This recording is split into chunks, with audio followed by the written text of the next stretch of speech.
ఛత్తీస్గఢ్ తెలంగాణ సరిహద్దు ములుగు జిల్లా కర్రెగుట్టలో కేంద్ర బలగాల ఆపరేషన్ కంటిన్యూ అవుతోంది. మావోయిస్టుల బంకర్లు టార్గెట్ గా కదులుతున్నాయి బలగాలు.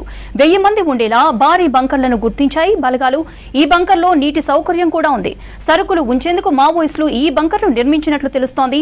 తర్వాత బంకర్ని కూల్చివేశారు డిఆర్జీ సైనికులు. కర్రెగుట్టలో ఇటువంటివి అనేక బంకర్లు ఉండటం భద్రతా బలగాలకు సవాల్గా మారింది. భద్రతా బలగాల రాకను పసిగట్టి బంకర్ల నుంచి మకాం మార్చారు మావోయిస్టులు.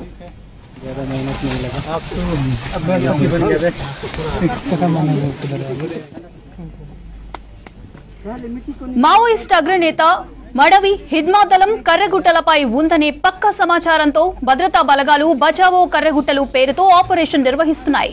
హిడ్మా ఛత్తీస్గఢ్ అబూజ్ మడ్ నుంచి తప్పించుకుని కర్రెగుట్టలపైకి చేరుకున్నట్లు ఇంటెలిజెన్స్ వర్గాలు సమాచారం ఇచ్చాయి. దీంతో కర్రెగుట్టలను భద్రతా బలగాలు నలువైపులా చుట్టుముట్టి కూంబింగ్ స్టార్ట్ చేశాయి.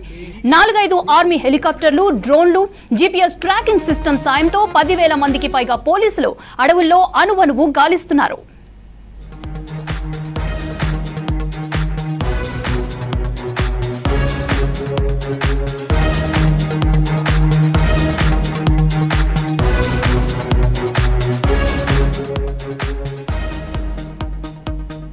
ఆపరేషన్ కగార్ మావోయిస్టుల అంశంపై సీనియర్ నేత జానారెడ్డితో భేటీ అయ్యి చర్చించారు ముఖ్యమంత్రి రేవంత్ రెడ్డి.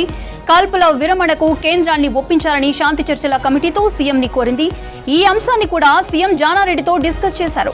మావోయిస్టుల అంశంపై జానారెడ్డి, కేకే పార్టీ చర్చిస్తారని చెప్పారు సీఎం. మరోవైపు 2026 మార్చి నాటికి దేశంలో నక్సలిజాన్ని అంతం చేయాలని కంకణం కట్టుకున్న కేంద్ర ప్రభుత్వం ఇందుకోసం ఆపరేషన్ కగార్ చేపట్టింది. మావోయిస్టుల ఏరువేతే లక్ష్యంగా ఆపరేషన్ కగార్ ముమ్మరంగా సాగుతోంది.